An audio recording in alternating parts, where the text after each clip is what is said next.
You put me on this platform to tell the truth. Speak to me when I be speaking to the youth. Yo, welcome to the Question Mindset Podcast, home for building a 6, 7, 8 multi-figure mindset through the power of a question. I'm your host, Olivier, or better known as Oliver J. Darcis. Now, today I have an amazing guest for you today.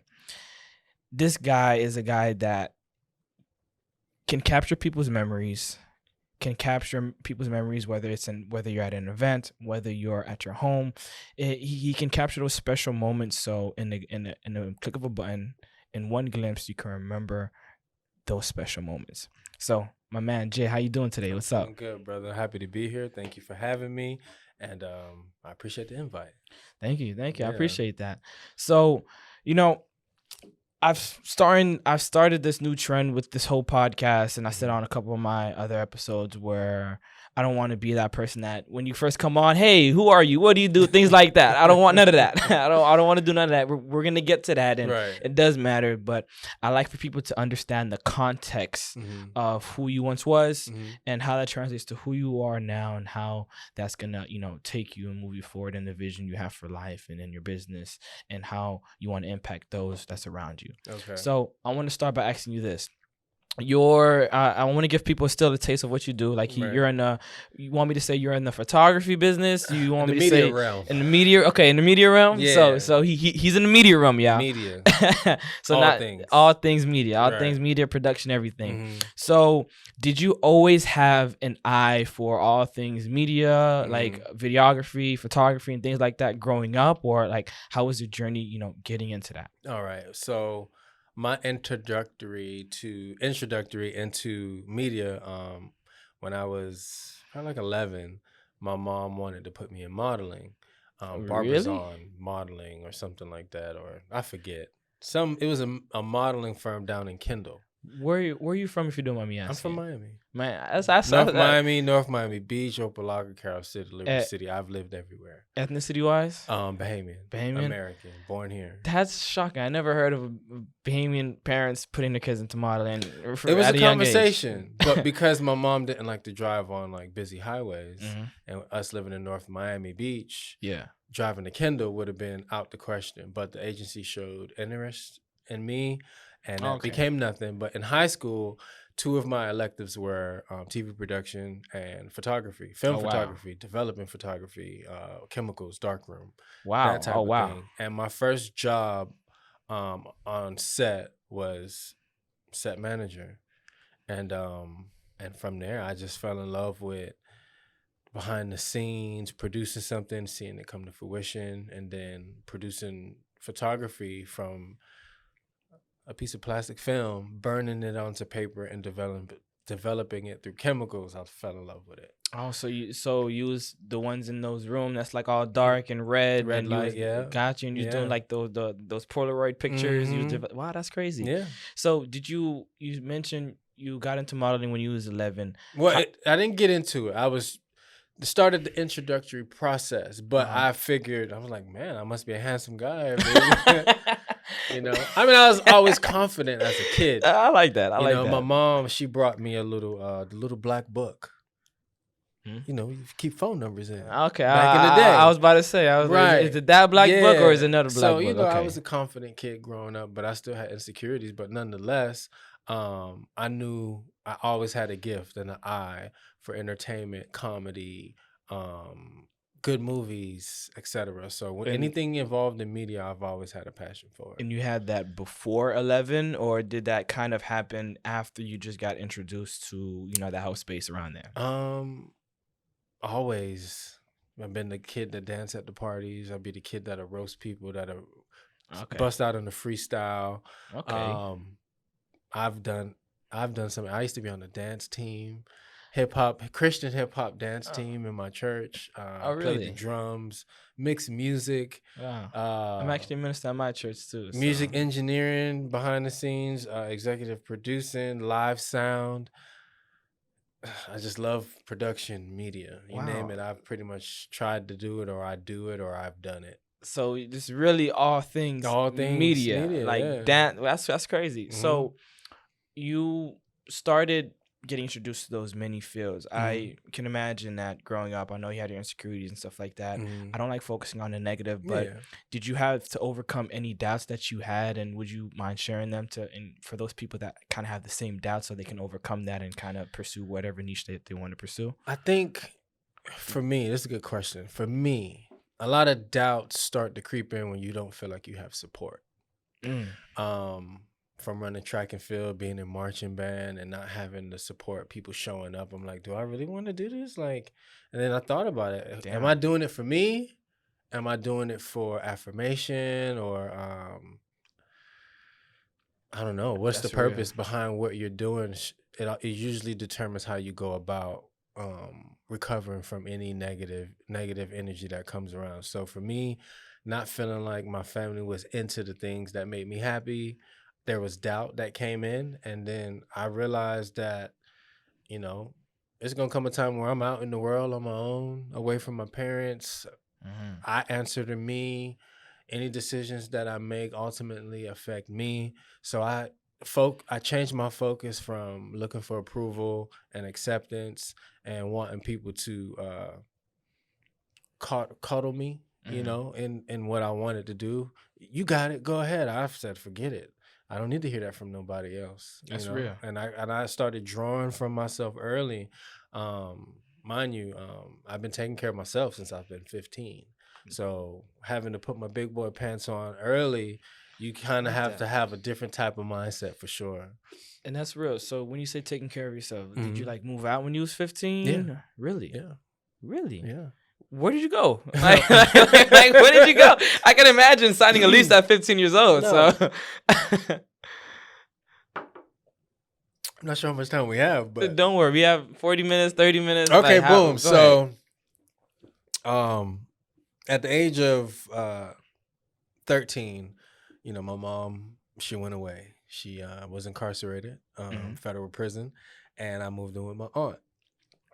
During that time, I only can imagine the pressure of a single woman with no children taking on 3 children that don't belong to her, right? Just at once. At once. So I won't use that Damn. as an excuse for some of the turmoil and things that I had to endure from that relationship, but ultimately it led me to leaving the house at the age of 15 for multiple reasons. But I ended up going to a church up in New Smyrna Beach.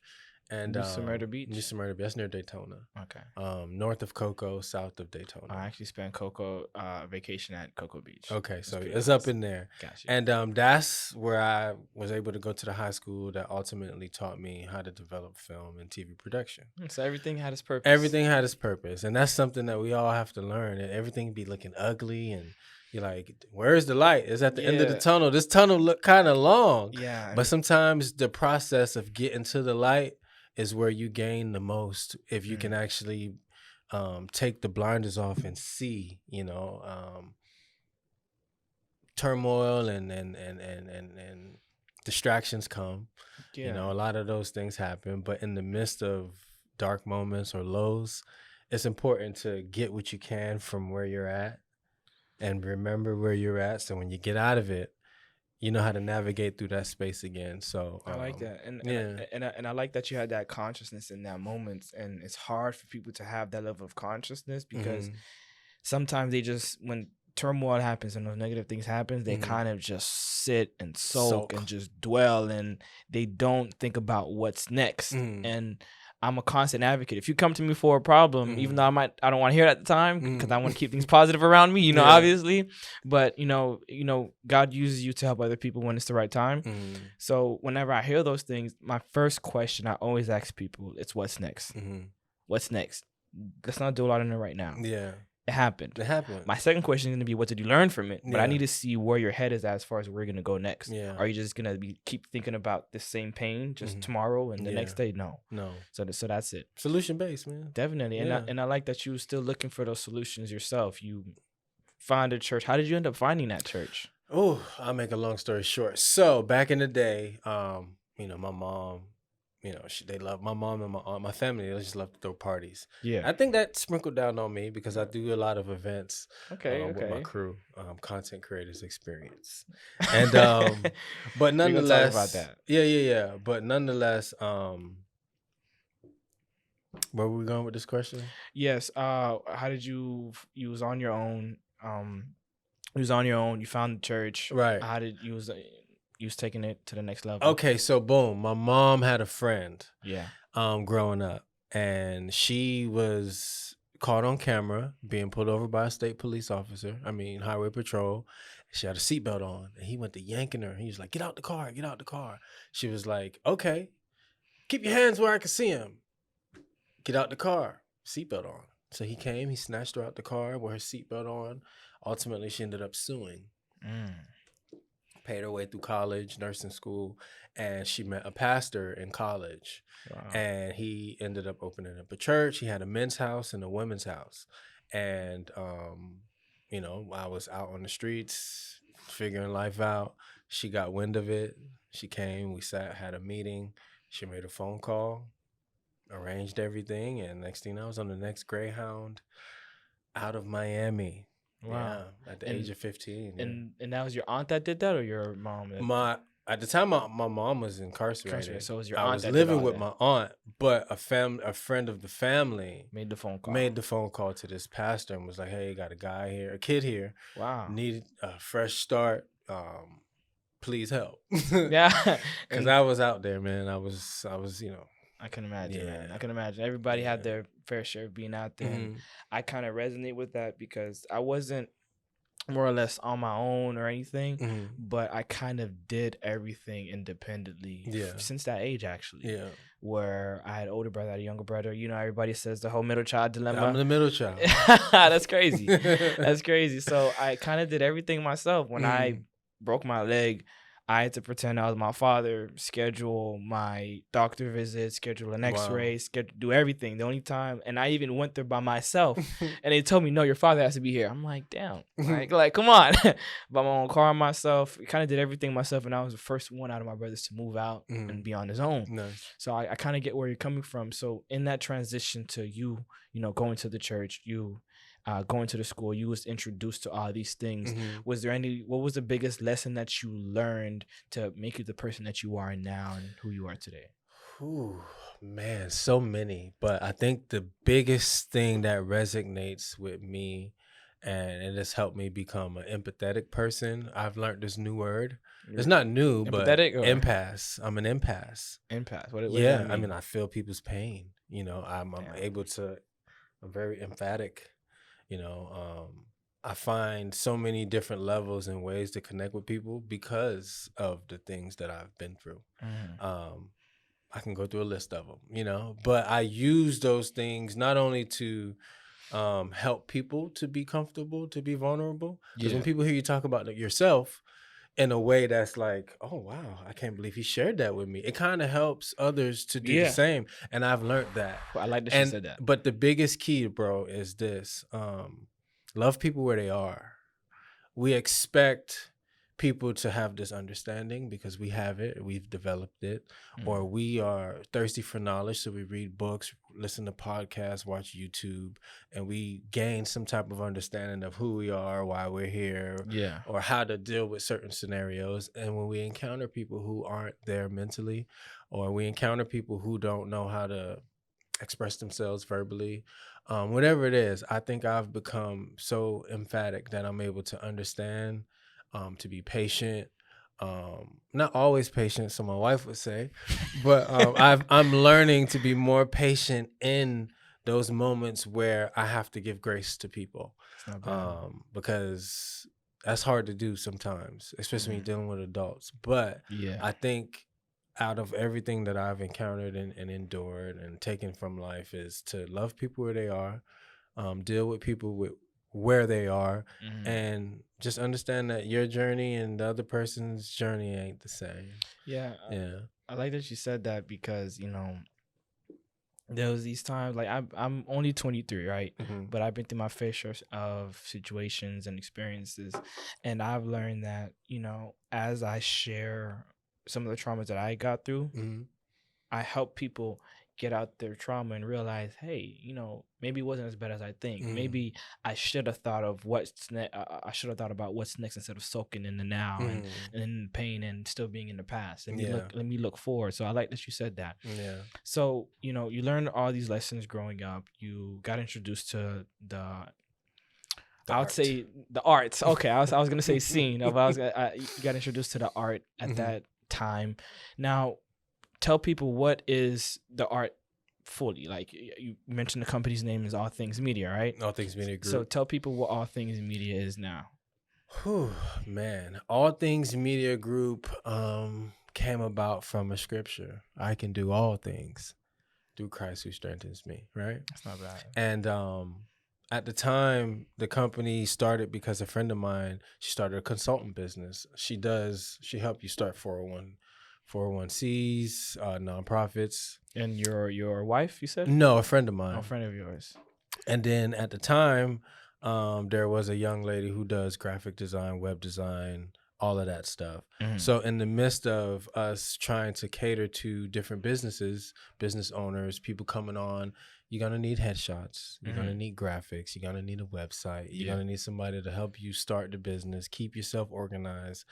And they came to me and was like, hey, Jay, we want you to be our guy. So I was like, oh, man, I got to get my stuff together. I'm out here just shooting for fun and, just doing it as a passion and just investing money in gear and just building and just really learning my DSLR camera at the time. And out of that, All Things Media Group was born. And since then, I've been able to do events for different celebrities. I did an event for a billionaire, and this man had on sweatpants and a T-shirt and flip-flops. A billionaire. Wow. And I wouldn't have known who he was had I not been a watch connoisseur. So I'm looking over my photos, and I see this Audemars. I said, is that? I zoom in. I take a picture of the guy. I Google it. It's the owner of Body Armor, the beverage. Remember Vitamin? He's the owner. That's the guy. I Wow. forget. And then he had Vitamin Water. He sold it to Coke. Wow. That guy. I ended up getting hired to do his daughter's 6th birthday party in Orlando. That's crazy. So I've been, working with people like Edrin James. I don't like the name drop, but having this company and being able to rub elbows and go to networking events, which is very important. Doing pro bono free stuff, freelance work has allowed me to do events, headshots, corporate headshots, portraits. I just finished a photo shoot for photos that will be blown up for a birthday party. I've shot commercials for personal brands. I've been able to do some of everything. And if I don't know how to do it, I know someone who does. And I also am an avid user of YouTube. So if I can't do it, I'm going to learn. Definitely. Or I hire somebody to do it for me. Definitely. Yeah. So what is your vision as far as how you want to impact people within your whole media group? My mission and how I want to impact people from my company, what I do, what I'm passionate about, is to show people that our voices, our face, and our talent is more than enough to provide a sustainable lifestyle. Really? I believe that. Go deeper on that. Right now, to your left, what is that? To your right. It's a phone. It's a phone. Yeah. You have a voice. Yeah. You have a face. Yeah. You got brains. You don't need to ask permission to anybody to record. You don't have to be confined to anyone's schedule. You don't have to meet anyone's standard other than your own. You have freedom to say what you want to say, dress how you want to dress, post this when you feel like posting. Right? And feel good. And there's so much power in that. Yeah. And I can make money off of this. People will pay for. I could sell this. Oh, people are paid to come on here to talk to me. There's so many ways to make money, and there's so many ways to have a sustainable lifestyle just off of your personality, your character, your experiences, your story, your voice, your looks. Models, I know a girl, she get paid to travel around the world to take pictures. Dang. You know? You think I should be a model too, man? I think you can do whatever you put your mind to. I had to ask because you're around all these people Listen, that can man, get they me in the got door. they What's have, up? They have foot models on OnlyFans making 6 figures a month. A month? A month taking pictures of toes.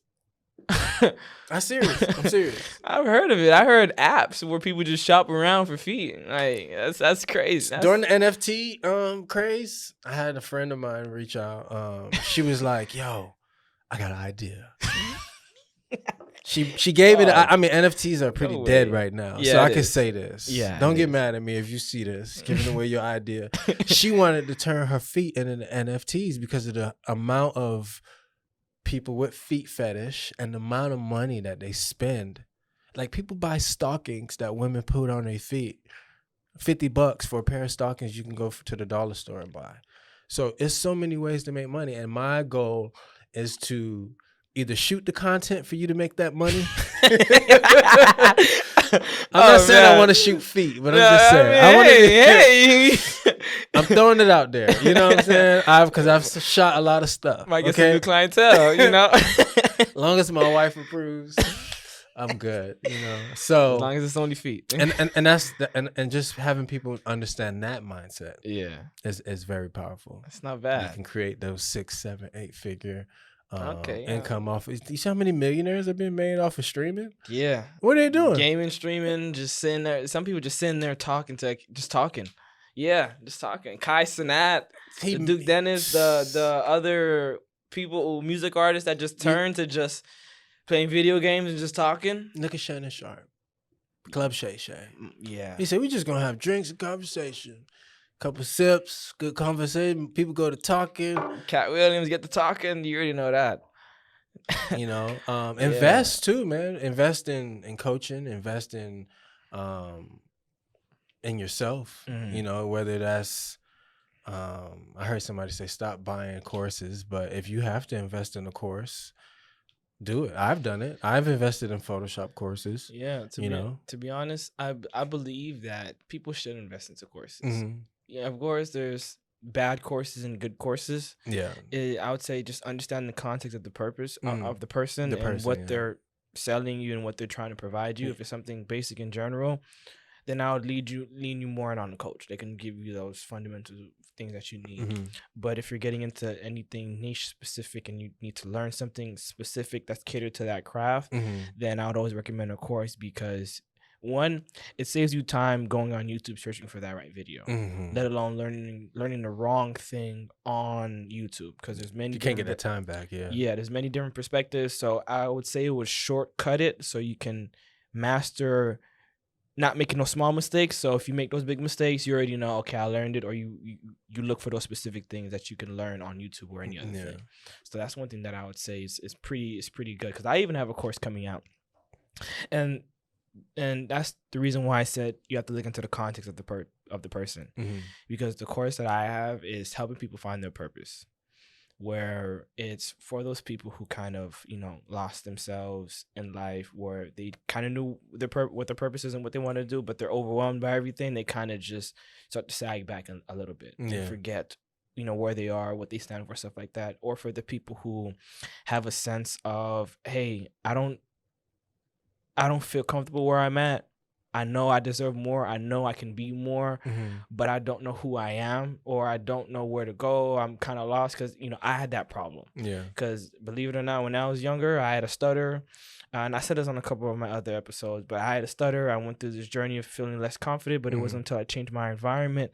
That was when I kind of wanted to seek out that coaching, seek out that guidance. And I saw the power in having those coaches. And if there was a place where I could just learn things that I can just put into practice, man, I would have paid for it instantly. Mhm. Definitely. Yeah. So I do believe in just getting the discernment to be able to choose the right thing in the time that you need it. Patience too. Yeah. Patience is a big one, man. Yeah. Yeah. I think I'm not the Zen master of patience. man, but I'm getting there. I mean, just slowing down. I just slow everything down now. I just put everything in slow motion. I try not to react. I assess the situation. Okay, I go through my list of checkpoints on what might be the best outcome, situation, decision. And it's kind of like red pill, blue pill, matrix type stuff. Definitely. Yeah. Definitely. And I can kind of see and feel that by the way you're talking right now. And from being honest, that is really important because I've been reading this book. I don't know if you read it. It's called The Way of the Superior Man. Have you heard of it? It's in my Audible. I started it. I haven't finished it yet. What chapter are you on? Or I what think section? I made it to like the 3rd chapter. Got you. Yeah. Because I know they split it into 2 parts, but they have like multiple sub parts or some categories. Charlemagne had recommended it a while back, and I had bought it, put it in my Audible. Yeah. And then I started listening to it. The thing about audiobooks sometimes is if it's not the right narrator, it could drag. Yeah. Then I'll speed it up a couple notches, and then it becomes a little bit more appealing. But I'm on the 3rd chapter. Yeah. I've found I have Audible, but I found the power in just having the book, and I'm kind of treating it like a game where I have this app that tracks my book reading and has all that type of metrics and stuff like that. So now it feels more like competitive, like competing with myself. So now I'm the narrator, so I read it how I want to read it. But long story short, like it was this chapter where it talks about being a man calls for enjoying other people's criticism, but you have to do that the right way, where you take somebody's criticism, you take somebody's input into you making a decision, but you don't just act off of that emotion. You slow down, you still look within yourself and what you know and what you understand. That's what you said earlier as far as slowing it down. You have that time where you take a deep breath to kind of remember everything that you've learned. Then when you make that decision, you have that confidence that you still inputted, whether it's your wife telling you something. Take all those into consideration. Yeah, take all those into consideration, whether it's coming from an emotional state or a logical state from them. You take that, you make your decision, and since you slowed things down and did things in that way, you'll have much more, you'll accept your decision, whether it was the right decision or if it was a bad decision, depending on the lessons you learn. Yeah. And that's one of the biggest things. I learned that like literally 2 days ago reading that That's book. Good. Yeah. Good. Yeah. But I think I learned that just in life. Yeah. I mean, hey, I'm still you I'm young, brother. I'm still young, getting into 23, man. I was living in Vegas. Yeah, I had my first motorcycle. I want a motorcycle, man. In South Florida, I don't know. I wouldn't recommend it. You're right. Unless you're gonna wake up early and just go far west and out the way. That's actually what I want to do. Do it. I don't want like those Suzukis, those bikes or anything. I want like not the cruiser, something that in between, like those bobbers. Yeah, cafe rider. Yeah, those riders where I just enjoy my rides to the gym in the morning. There you go. That's it. Yeah, ain't nothing wrong with that. So that's what I was doing at 23. I was married. I was living 23 married? I got married at 21. Oh wow. Yeah. Hey, one day. Good. Yeah, I'm not looking for. But hey. Just know what you want. Just know it. As long as you know what you want, brother. Some things you can compromise on, but as long as you know what you want, and I would say to you, dating right now is hard because the amount of misinformation being put out. The perception of, I would say the struggle between perception and reality, or social media and reality. I think social media is feeding a lot of bad information to the up and coming generations, which is creating this standard that they have. Yeah. But I learned relationship wise, women would say, "Oh, you don't fall in love with potential." But seeing the type of character in a woman to know that I know she ain't there right now, but she has the potential to be this type of woman. Yeah. Because you're not going to meet her in her fullness. Yeah. She has to grow into that. Yeah. And just long as she's far enough where you meet her, and know that she's the type of woman that can grow into the thing that you need as a man to propel your business, to keep your character integrity intact. That's just remember that, because we look for, she got to have pretty feet. She might not be the type of woman. Going back to feet. She might not. I love pretty feet, but she might not be the type of woman who grew up off of pedicures and manis. You might be able to introduce her to that. Yeah, Now she checked that box. Yeah, okay. Now, if she can't cook, that could be. She can learn, but I'm gonna end that there. And if she's not physically fit where you want her to be, as long as she have the attitude of going to the gym, she'll get there. Yeah. So those type of things, things that can be fixed, you can settle for those. But if a person has a nasty character or just is a disgusting human being, a lot of times that really can't be fixed. Only God could do that. So, and that's gonna take work. That's gonna take work. Yeah. So where I'm at right now, you might not be ready for me. So you. Yeah. Amen. So that's dope. That's dope. That's dope that, all things media stems on all these things. Mm-hmm. So where can somebody reach you as far as, connecting with you to kind of bring their story to life, to kind of, do something like this here, which is creating this podcast or the environment where they can just talk or, put who they are out there. Which is what you're pushing. Yeah. So you can reach me on Instagram at all.things.media. You can reach me at allthingsmediagroup.co. My phone number is out there for you to call me. You can email me at allthingsmediagroup@gmail.com. I got to switch that to allthingsmediagroup.co. I'm working on that. I had a issue with somebody owning my stuff. Just that domain. Wow. I tried to buy it. They haven't used it in like 3 years. They won't sell it. So we're working on that. But that's how you can reach me. It's crazy. Yeah, you hit me up on Instagram. My phone number, contact, and everything is there.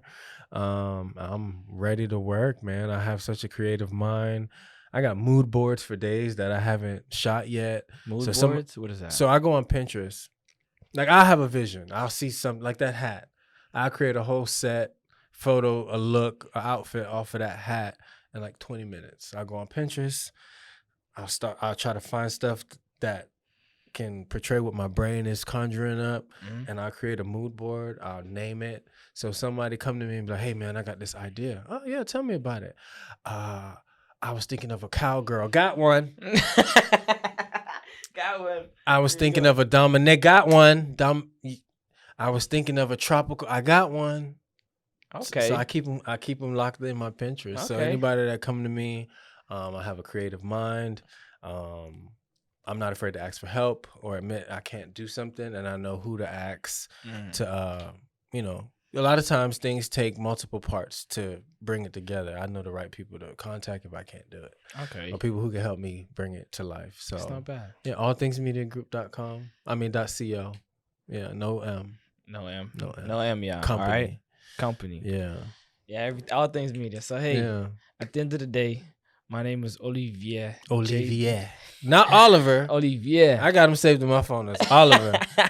You a French Haitian? On my grandfather's side, we have some Europeans. A lot of Europeans? Yeah, Not some Europeans. On my dad's side.